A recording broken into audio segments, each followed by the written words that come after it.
नमस्कार दर्शकों, आज मैं पौष शुक्ल पक्ष की एकादशी व्रत कथा सुनाने जा रही हूँ। महाराज युधिष्ठिर ने कहा, हे भगवंत, आपने सफला एकादशी का महात्म्य बताकर बड़ी कृपा की। अब आप कृपा करके यह बताइए कि पौष शुक्ल पक्ष एकादशी का क्या नाम है, उसकी विधि क्या है और उसमें कौन से देवता का पूजन किया जाता है। भगवान श्री कृष्ण बोले, हे राजन, इस एकादशी का नाम पुत्रता एकादशी है। इसमें भी नारायण भगवान की पूजा की जाती है। इस चर और अचर संसार में पुत्रता एकादशी के व्रत के समान दूसरा कोई व्रत नहीं है। इसके पुण्य से मनुष्य तपस्वी, विद्वान और लक्ष्मीवान होता है। इसकी मैं एक कथा कहता हूँ, सो तुम ध्यान पूर्वक सुनो। भद्रवती नामक नगरी में सुकेतुमान नाम का एक राजा राज्य करता था। उसकी स्त्री का नाम सैव्या था। उसका कोई पुत्र नहीं था। वह निपुत्र होने के कारण सदैव चिंतित रहता था। राजा के पितर भी रो रो कर पिंड लिया करते थे और सोचा करते थे कि इसके बाद हमको कौन पिंड देगा। राजा को भाई, बांधव, धन, हाथी, घोड़े, राज्य और मंत्री, इन सब में किसी से भी संतोष नहीं होता था। वह सदैव यही विचार करता था कि मेरे मरने के बाद मुझको कौन पिंडदान करेगा। बिना पुत्र के पितरों और देवताओं का ऋण मैं कैसे चुका सकूंगा। जिस घर में पुत्र न हो उस घर में सदैव अंधेरा ही रहता है। इसलिए पुत्र उत्पत्ति के लिए प्रयत्न करना चाहिए। जिस मनुष्य ने पुत्र का मुख देखा है वह धन्य है। उसको इस लोक में यश और परलोक में शांति मिलती है। मतलब उसके दोनों लोक सुधर जाते हैं। पूर्व जन्म के कर्म से ही इस जन्म में पुत्र, धन आदि प्राप्त होते हैं। राजा इसी प्रकार दिन रात चिंता में लगा रहता था। एक समय तो राजा ने अपने शरीर को त्याग देने का निश्चय किया, परंतु आत्मघात को महान पाप समझकर उसने ऐसा नहीं किया।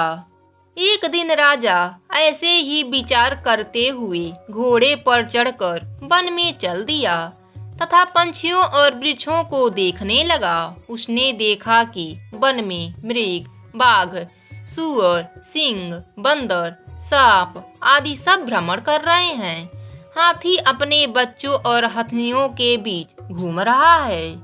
इस वन में कहीं गीदड़ अपने कर्कश स्वर में बोल रहे हैं, कहीं उल्लू ध्वनि कर रहे हैं। वन के दृश्यों को देखकर राजा सोच विचार में लग गया। इस प्रकार आधा दिन बीत गया।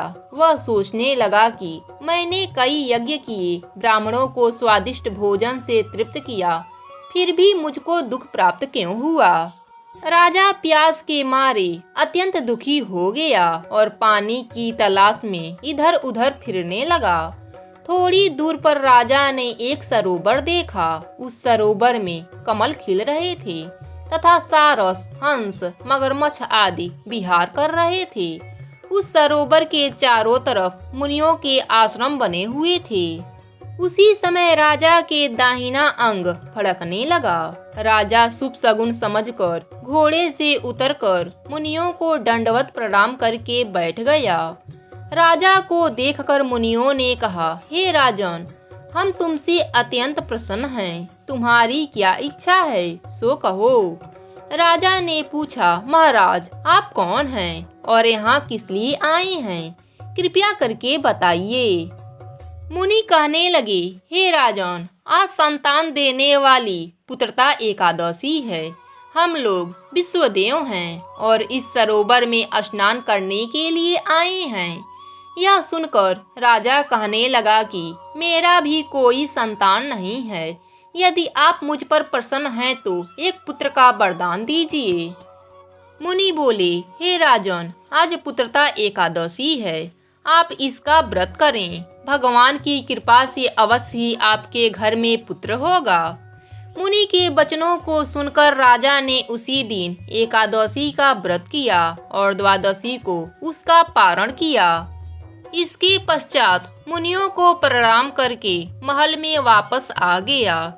कुछ समय बीतने के बाद रानी ने गर्भ धारण किया और 9वें महीने पश्चात उसने एक सुंदर पुत्र को जन्म दिया। वह राजकुमार अत्यंत शूरवीर, यशस्वी और प्रजापालक हुआ।